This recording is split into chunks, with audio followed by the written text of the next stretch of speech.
कल हम माननीय सांसद महोदय जी से कह रहे थे, श्रीमती नवनीत जी राणा जी से, कि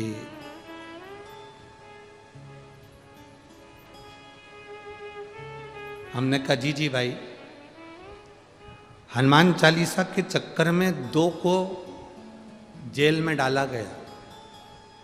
एक तुलसीदास जी और दूसरी थी तुम, जिसको जेल में पटका। एक तुलसीदास जी,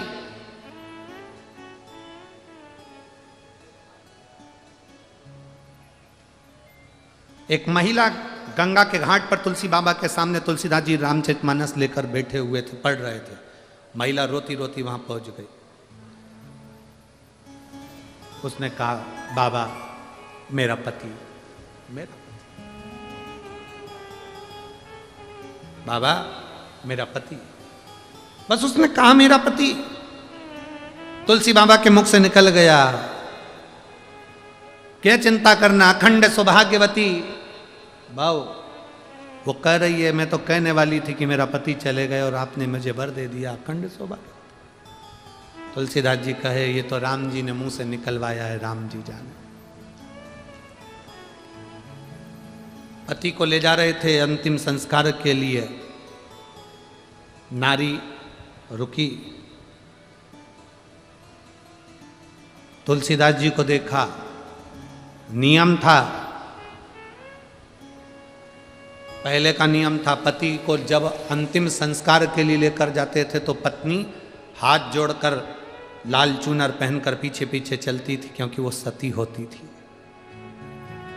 जा रही थी। तुलसीदास जी को देखा, चरणों में पड़ गई, मेरा पति। तुलसीदास जी मन में सोचे कि ये तो सवेरे मिली थी और मैंने इसको अखंड सौभाग्यवती होने का कहा था, और ये इसका पति तो मर गया, मर गया। तुलसीदास जी ने आरती ले जाने वालों से कहा, थोड़ा नीचे रखकर इससे एक बार इसके कानों में राम किलवा लूं, मैं राम किलवा लूं। नीचे अर्थी रखी, लोग हंसने लगे, मरा हुआ 4 घंटा हो गया और ये कह कि राम किलवा लो। तुलसीदास जी ने उसके कानों में कहा, राम राम राम। लोग हंसकर बोले, क्या है ये राम? कि राम नाम ही तो सत्य है, उसके सिवा कुछ नहीं। इसका प्रमाण कौन देगा कि राम नाम सत्य है? तुलसीदास जी बोले, प्रमाण तो केवल राम जी दे सकते हैं, या फिर ये उठ के दे सकता है। 2 मिनट हुए, मुर्दा उठकर कहता है, राम नाम सत्य है। अकबर तक बात पहुंच गई, अकबर तक, कि मुर्दा जिंदा हो गया, राम नाम के बल पर मुर्दा जिंदा हो गया। अकबर ने तुरंत बुलाया तुलसीदास जी को और कहा कि हमने सुना है तुम मुर्दे को जिंदा कर देते हो, तो हम एक मुर्दे को तुम्हारे सामने रखते हैं, जिंदा करके बताओ। तुलसीदास जी बोले, हमारे बस की बात है कि मुर्दे को जिंदा कर सकते हैं, ये तो राम नाम की बात है, राम जी कर सकते हैं, हमें कोई चमत्कार आता है क्या? संत साधु सन्यासी तपस्वी साधक उपासक कोई चमत्कार नहीं करते, वो तो भजन करते हैं। हमने केवल भजन किया, उसका बल था। जब तक तुम इसको जीवित नहीं कर सकते, हम तुमको छोड़ेंगे नहीं, ले आओ जेल में डाल दो इसको। तुलसीदास जी को जेल में डाल दिया। तुलसीदास जी वहां बैठे बैठे करते क्या, उन्होंने पूरी दीवार पर काजल से हनुमान जी का गुणगान करना प्रारंभ कर दिया। हनुमान जी और श्री गुरु चरण सरोज निज मन मुकुर बरनो रघुवर विमल जस जो दायक फल चार।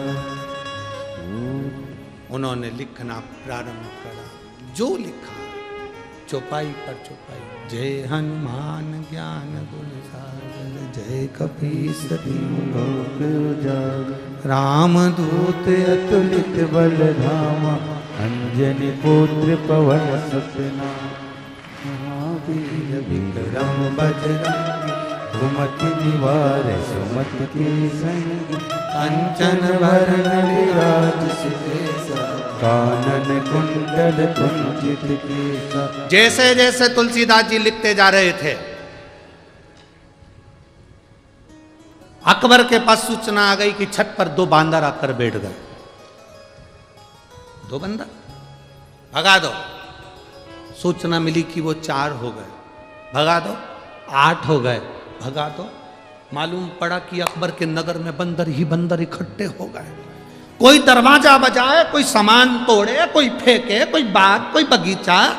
अकबर समझ नहीं पाया क्या हुआ। तुलसीदास के पास जाकर क्षमा मांग ली, तू स्तुति बंद कर। तब तुलसीदास, पवन तनय संकट हरण मंगल मूर्ति रूप, राम लखन सीता सहित हृदय बसौ सुरभूप। बंदर जैसे कूदने लगे, अकबर क्षमा मांगा। मैं जानता हूं, एक बंदर कूदा उस शरीर पर, उसके प्राण आ गए। अकबर हाथ जोड़कर बोलता है, ये साधारण नहीं। तूने जो दीवार पर लिखा तुलसीदास, ये साधारण नहीं। इतने बंदर, तुलसीदास जी कहते हैं ये बंदर नहीं, मेरे हनुमान, मेरे राम ने भेजे हैं। ये साधारण है। अकबर की पूरी सत्ता पलट दी उन बंदरों ने, पूरी सत्ता। हनुमान चालीसा हम कल कर रहे थे ये दीदी बाई को, सांसद महोदय को, श्रीमती नवनीत जी राणा जी से कि एक वो तुलसीदास जी को पटका था और एक आपको। हनुमान चालीसा के लिए जिंदगी में शायद पहला कोई व्यक्ति हो जो जेल में गया हो। एक हनुमान जी उनके लिए आए थे और एक आपके लिए आए, और बाबा ने जो कृपा करी वो सारी दुनिया उसके साथ उतारा। बहुत बहुत शिव तत्व की प्राप्ति का एक सुख है।